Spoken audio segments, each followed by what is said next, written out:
Interview avec Anews Workwell, l'environnement du travail. On en parle avec Fabrice Alouche, le président de CBRE France. Bonjour, merci d'être avec nous. Si on fait un bilan de 2024, est-ce que vous avez noté des évolutions justement dans les habitudes de travail? Alors, fondamentalement, je vais vous dire non, puisque c'est un phénomène qui est déjà lancé depuis plusieurs années, donc on voit bien l'évolution des entreprises. Le premier critère de fond de ces entreprises, dans leur nouvelle méthode de travail, c'est d'abord et avant tout deux points. Le premier point, c'est de retrouver de la centralité, j'expliquerai pourquoi. Et le second point, c'est bien évidemment, ce sont les économies de mètres carrés, les économies d'exploitation des locaux.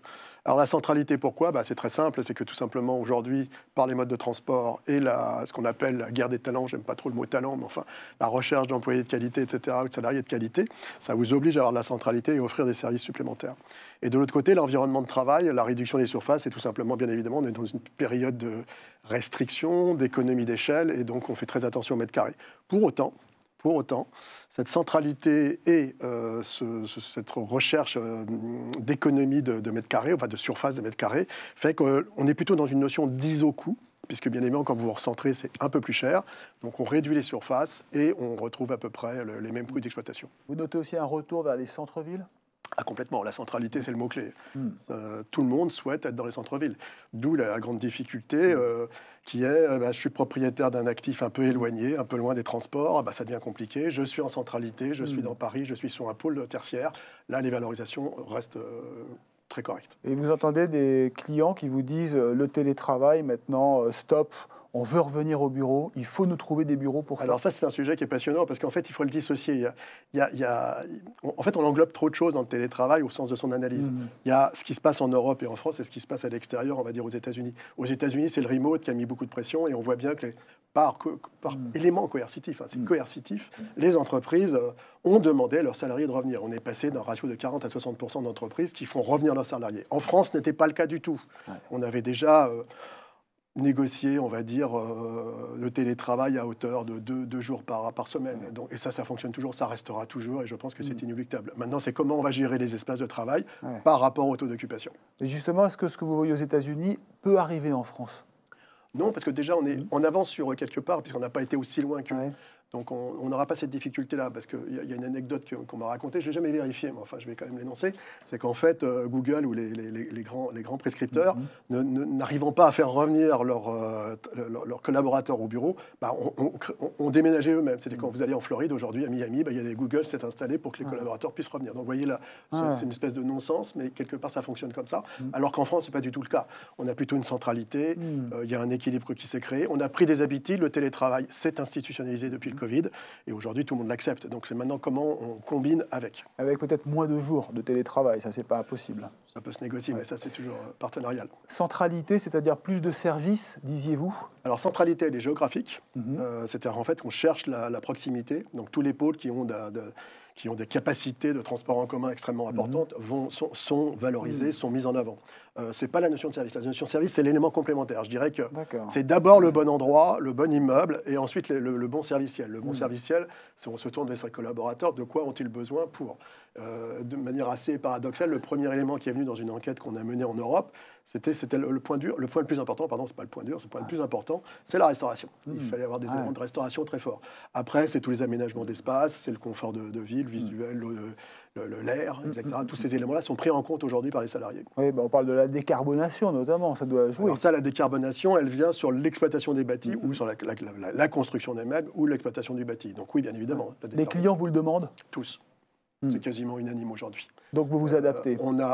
C'est pas nous qui nous adaptons, c'est que les propriétaires d'actifs doivent, s'ils veulent aller au marché, prendre en compte ces paramètres-là. Si vous voulez aujourd'hui avoir de la liquidité sur vos actifs, je parle en termes d'investissement, à ce moment-là, il faut que vous ayez tous les labels et tous les éléments de développement durable, tous les critères de développement durable, et en même temps, pour l'exploitant, c'est clé parce qu'il ne rentrera plus, ou en tout cas les grandes entreprises, dans ce genre de bâtiment. Il faut être labellisé et démontrer le côté vertueux des bâtis. Oui, parce que vous, CBRE, il faut le rappeler, vous allez identifier les locaux qui sont aux normes, qui sont bien positionnés, donc vous êtes déjà un filtre en quelque sorte. Alors on a effectivement passé au SAS la totalité des actifs franciliens, mais au-delà, puisqu'on l'a fait dans toutes les grandes métropoles, où aujourd'hui, on peut vous dire quel bâtiment est à gauche, quel bâtiment est à droite et quels critères il a. Donc on peut tout à fait le faire, oui. Et dans certains cas, il y en a qui sont retoqués, des bâtiments. Alors retoquer, c'est pas le mot, c'est qu'ils sont mis à l'écart. Voilà. Donc s'ils conservent des critères de beauté qui répondent à des attentes, ils trouveront leurs locataires dans des conditions différentes. En revanche, si vous ne les trouvez pas, il y a aujourd'hui... Je rappellerai une émission qu'on a faite ensemble il n'y a pas longtemps où on parlait de 5 à 10 millions de mètres carrés en déshérence. 5 à 10 millions de mètres carrés en déshérence, c'est écrit, ça va arriver, c'est en train d'arriver.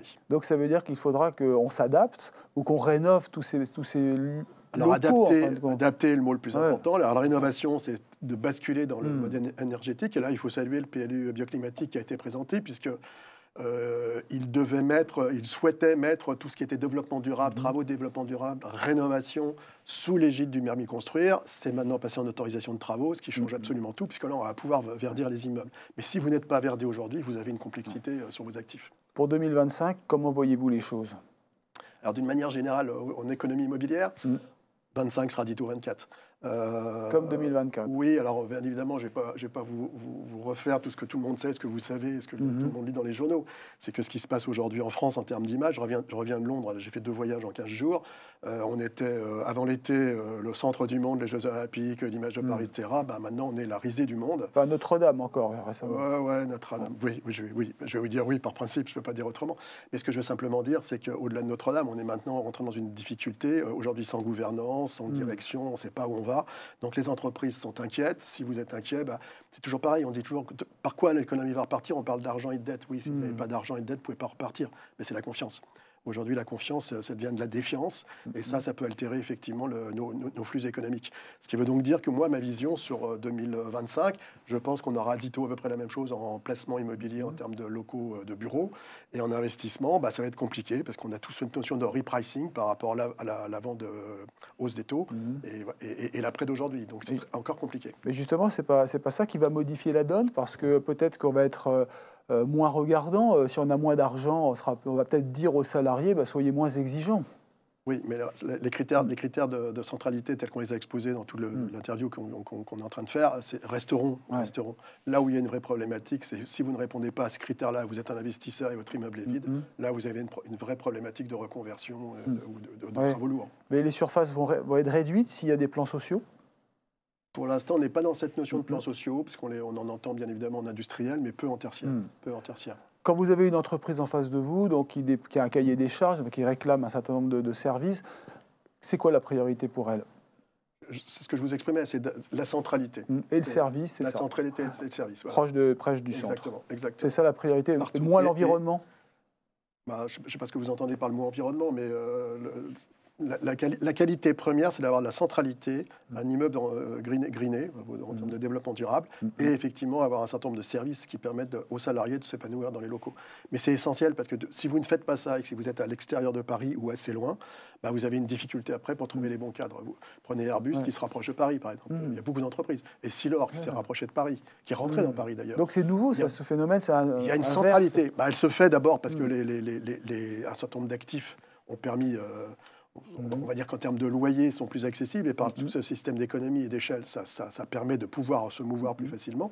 Mais donc le sujet de fond, c'est je veux avoir les meilleurs cadres à disposition de mon entreprise. Et là, on va les chercher où les jeunes veulent être, c'est dans le centre de Paris, proximité, transfert, transport, etc. Et vous voulez dire donc que l'environnement du travail fait venir les meilleurs cadres? Oui, exactement. La qualité. Sinon, il y en a qui disent non. Oui, voire même les règles sociales du télétravail sont prises en compte. Quelles sont vos règles de télétravail? Et si vous répondez, je dis n'importe quoi, 0, vous perdez un peu de chance pour récupérer des salariés. Mais encore une fois, la politique sociale est très importante. Ouais. La politique sociale. Mais ce que vous appelez le serviciel, c'est quoi? C'est avoir une crèche, avoir une détente, une salle de gym. Pourquoi pas la crèche? Mais là, je vous dis, là, en fait, l'élément essentiel, c'est le cadre, c'est le lieu, le cadre, les services de restauration, et ensuite tous les aménagements d'espace qui permettent d'avoir un confort dans les locaux. Et dans vos études, vous voyez justement ce qui cloche parfois? Ce qui cloche parfois. Est-ce que la restauration n'est pas au niveau? Est-ce qu'on se plaint de ne pas avoir un lieu pour fumer tranquillement ou... Oui, j'entends pas ce genre de choses. Ce que je dirais, c'est qu'on voit bien les évolutions. pour prendre un peu le contre-pied de votre question auquel j'ai un peu de mal à répondre, c'est de dire, voilà, qu'est-ce que veulent les entreprises? Les entreprises, aujourd'hui, elles étaient en période de réduction de surface et nos statistiques démontrent qu'elles sont plutôt en stabilité de surface maintenant. Donc, il y a une notion de, bon, on est peut-être allé un peu trop loin, les gens reviennent au travail, je vais peut-être avoir besoin d'un peu plus de surface, donc ne pas se créer de difficultés aujourd'hui que j'aurai à payer demain, si vous prenez trop petit, par exemple. C'est ça. Voilà le genre de situation dans laquelle on peut se retrouver. Vous publiez une étude sur le marché de l'immobilier de bureau. Que retenir de cette étude?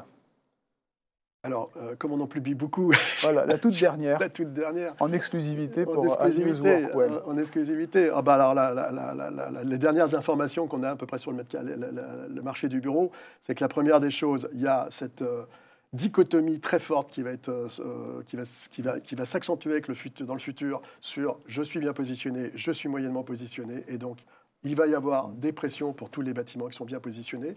Deuxièmement, en termes de placement tertiaire, on va rester autour d'1,8 million. Je rappelle, juste pour avoir des repères, c'est qu'il y a 5 ans, on était à 2 300 000 m² de placement. Aujourd'hui, on est entre 1,8 et 1,9 et on est plutôt autour de 1,8 que 1,9. Donc c'est une vraie chute et ça, c'est pérenne. Troisièmement, l'autre point qu'on peut retenir, c'est que la centralité a fait monter les loyers très très rapidement dans les centres. Par exemple, si vous prenez Paris, ça y est, on a loué à 1 200. Alors c'est vrai qu'on n'a pas fait à 1 200 € du mètre carré. C'est vrai que c'est pas beaucoup de transactions, mais c'est quand même psychologiquement un cap. En revanche, à l'inverse, il y a des immeubles qui ne reverront jamais un seul locataire dans leur bureau. Et donc c'est sur ces actifs-là qu'il va falloir commencer à travailler pour les reconvertir. Et là, vous en avez la charge parfois pour remettre à niveau? Oui. Ouais. Bah, à tout niveau, on intervient. Alors c'est d'abord le politique. La loi d'Aubier, qui malheureusement, avec la chute du gouvernement et Mme Létard qui disparaît alors qu'elle vient juste d'arriver, donc il voulait relancer la loi d'Aubier, que je trouve pertinente. Enfin, qu'on reprenne un peu de temps, mais la loi d'Aubier était tout à fait adaptée à la nécessité, enfin aux besoins qu'on avait d'aider à la reconversion de ces actifs. Alors d'un côté, vous avez les élus qui sont favorables, il y a des élus qui sont moins favorables, donc tout le jeu c'est un jeu d'équilibre politique. Voilà. Et la transformation de bureaux en logement? C'est ça que j'évoque. C'est ça, c'est celle-là. C'est ça que j'évoque. Les loyers baissent dans certains cas si les locaux ne sont pas au niveau. C'est peut-être une concurrence saine pour ceux qui n'ont pas forcément les moyens. Exactement. Alors si on parle de loyer tertiaire, en termes de loyer tertiaire, de toute façon, ça reste la centralité. Je vais prendre 2 exemples très simples qui vont illustrer, ou même 3 cas. Le premier, vous êtes en périphérie de Paris, un peu éloigné, hors transport. Vous pouvez mettre le loyer que vous voulez, vous aurez beaucoup de mal à. Et là, on peut s'inquiéter sur des territoires et non plus sur des immeubles. Donc on va beaucoup plus largement réfléchir. Ouais. Le second, c'est des lieux comme la Défense, où aujourd'hui, on a des actifs neufs disponibles. Et là, vous avez la capacité de négocier des conditions locatives extrêmement intéressantes aujourd'hui. Ah ouais. Et puis après, vous avez la centralité intramuros parisienne, où on atteint les 1 200 €. Donc ça, si on atteint les 1 200 €, c'est-à-dire qu'il y a une pression sur les locaux, une vraie demande active. Et à ce moment-là, les loyers seront préservés. Donc non, il n'y aura pas de baisse de loyer. Je vous donne une indication. En 10 ans, on est passé de 650 € à 1 200 € maximum. Voilà. Même s'il y a sur-offre? Non, c'est l'inverse. Abondance. Il y a abondance de biens. Il n'y a pas de suroffre aujourd'hui. Ça ne nuit pas au loyer. Il n'y a pas de suroffre en Ile-de-France aujourd'hui. Vous avez, si vous prenez Paris, je crois qu'on a un taux de vacances de 3,5, en légère augmentation. Ouais. Vous avez à la Défense une résorption de tous les immeubles neufs, donc on va en avoir de moins en moins. Ce sont les immeubles anciens qui nous créent un problème. Et là, vous avez raison, c'est tout ce périmètre d'immeubles anciens, qui ont au moins une vingtaine d'années, si ce n'est plus, qui, eux, on va avoir beaucoup... vont être confrontés à des difficultés parce qu'il va falloir soit les rénover, mais cette rénovation a un coût, et ce coût doit avoir un payback. Et ce payback, si vous n'avez pas de locataire au bout, ça a peu d'intérêt de le faire. Donc c'est là que la reconversion intervient. Alors justement, ces investissements pour remettre à niveau sont importants? Ah oui. De plus en plus? Important, déjà, il faut le faire, oui, c'est même essentiel. Puis après, vous avez tous les coûts inhérents à. C'est-à-dire qu'en fait, aujourd'hui, il n'y a pas encore beaucoup d'obligations, c'est le marché qui sanctionne. Donc en fait, griner ces immeubles, oui, maintenant, mais ne pas le faire n'importe où, n'importe comment. Il y a des actifs aujourd'hui, je ne vais pas vous dire à quel endroit je suis allé me promener un petit peu en région parisienne. On peut s'inquiéter du futur de ces actifs par la densité du parc, la disponibilité qu'il y a qui est effrayante, et la transformation de tous ces actifs. Ils vont tous rentrer en concurrence sur des zones tertiaires. Donc le modèle des années il y a 30 ans n'est plus le même aujourd'hui. Et on peut s'interpeller sur ce que sera l'immobilier dans 20 ans, 10-20 ans. Aujourd'hui, le coworking, le décret de 53, on peut en parler, c'est la réglementation qui gère l'ensemble des baux. Est-ce qu'aujourd'hui, on va encore signer des baux de 9 ans, 12 ans? Les gens veulent de la flexibilité. Est-ce qu'on est en droit de réduction? Vous prenez des grands groupes qui ont mis du temps à le faire, mais des Enedis, des la Poste, etc., sont en train de réduire leur parc immo de 50%. Donc ça va très vite. Bon, c'était des réformes qui n'étaient pas faites depuis longtemps. Donc là, ils sont en action, mais très dynamique. Et donc, on arrive aujourd'hui à ces résorptions de mètres carrés. Donc on est plutôt dans l'efficacité de tout ça qu'autre chose. Oui, la Poste transforme certains centres postaux, d'ailleurs, en hôtels parfois, ou en résidences personnes âgées. Exactement. C'est ça qui est étonnant. Exactement. Ouais. Et alors, justement, les Américains, comment ils vous regardent? Vous en parliez un petit peu tout à l'heure, mais comment ils nous regardent, nous, Français, aujourd'hui? Alors, les Américains... pour tout vous dire, je reviens de Londres. Il y avait une vingtaine d'investisseurs. Ils ont fait un grand exposé sur leurs intentions d'investir. Donc déjà, ils lèvent beaucoup d'argent. Ils ont bien l'intention de venir investir. Et ils préfèrent tout ce qui est logistique et tout ce qui est résidentiel. Et si en termes de territoire, ils préfèrent plutôt l'Asie que l'Europe. Mais l'Europe n'est pas écartée. Et la vision qu'ils ont de la France, parlons de la France. J'ai posé la question, d'ailleurs c'était la première question que je posais quand ils ont terminé leur exposé, j'ai mis la France et la France et la France. Donc je les ai mis en leur parlant de la politique et de ce qui se passait en France. Ils se fichent complètement de savoir ce qui se passe en France. Ça ne les interpelle pas plus que ça. En revanche, ils regardent l'Europe comme des sous-marchés, sub-market comme ils disent. Et en fait, Paris est un sub-market. Donc en fait, ils l'intègrent complètement à l'Europe et ils comparent par rapport aux villes, ils voient les loyers, la sécurité, etc. Donc Paris reste privilégié. Et ils ont une autre vision qui est de dire, de toute façon, le télétravail va se résorber. Donc il y aura plus de gens de retour au bureau. Donc il y aura une demande de bureau. Donc le bureau bashing que nous vivons aujourd'hui, qui est assez dur, en 25, 26, ça devrait se résorber. Donc ils disent revenir sur le bureau. Mais à des conditions qui sont les leurs, c'est-à-dire assez violemment. Donc c'est plutôt positif pour le futur. 2025, si je comprends bien, sera encore un peu compliqué comme 2024. Oui, positif. Mais ça va redémarrer après. Tout le monde me pose cette question en ce moment, donc j'ai du mal à répondre de manière binaire. Il n'y a pas de raison que ça ne reparte pas, mais je pense que le marché repartira quand on aura un gouvernement stabilisé, avec une vision politique claire, et en corollaire, avoir les taux financiers qui nous permettent de... Puisqu'aujourd'hui, on est remonté à 2,90 ce matin. Oui, c'est ça. C'est en train de monter gentiment. Le spread voilà, et le spread commence à grandir, donc le financement, c'est compliqué. Le repricing se bloque, les gens n'ont pas de vision. C'est ça qu'il faut. Alors, je pense que 25 sera cette période de temps nécessaire à avoir... une absorption ou une revisite de l'ensemble des éléments paramétriques du marché, et que, allez, disons que 26 devrait aller mieux que 25 et 24. Voilà. Et qu'il n'y ait pas d'entreprise bashing, comme c'est le cas, où on surtaxe les entreprises, on renonce à baisser les impôts de production. Oui, la CVAE, Patrick Martin s'en est fait l'écho il n'y a pas longtemps au MEDEF. Je dirais que le coût le plus dur aujourd'hui sur l'immobilier, c'est les 0,5% sur les droits d'enregistrement. Ah oui, de plus, qui était prévu. Ça, c'était pour compenser, alors bien sûr. Ça concerne aussi l'immobilier de bureau. À tout l'immobilier, quel qu'il soit. Donc 0,5 de plus, il faut voir si ça repassera dans la loi spéciale. Il faut attendre, oui, voilà, il est fort probable que ça passe.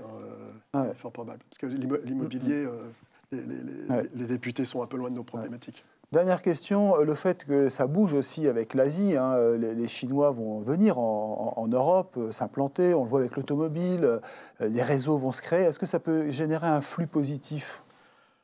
Bon, alors je ne sais pas répondre à cette question. En termes de très honnête et très direct, je vais raconter une petite anecdote. J'étais à Cannes, c'était la fin du sitcom ou je ne sais plus quoi, enfin bref, les courts-métrages. Et il y avait le salon de l'hôtellerie qui enchaînait derrière. Et au milieu, j'ai vu arriver une horde, une flotte de voitures chinoises que je n'avais jamais vues. Donc pour la première fois de ma vie, il y avait 50, 60, 80 voitures chinoises exposées qu'on pouvait électriques. Voilà.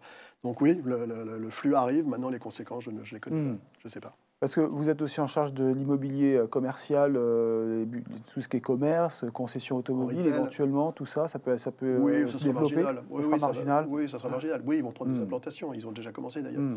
Mais non, il y aura pas ce ne sera pas une dynamique. Une présence certainement, une concurrence automobile, oui. Les conséquences qu'on a au niveau industriel, quand on voit que Valeo est en train de réfléchir à réduire ses effectifs de manière assez drastique, en Europe et aussi en France. Ça, ces effets-là, oui. Maintenant, par rapport au marché tertiaire parisien, je ne pense pas qu'il y ait d'impact direct. Oui, parce que dans cette question qui touche un peu l'international, il y a aussi quand même l'Angleterre qui, quand elle est sortie de l'Union européenne, a permis à la France de récupérer un certain nombre de sièges. Donc c'était plutôt positif pour nous. Est-ce que ça, c'est durable, vous pensez ?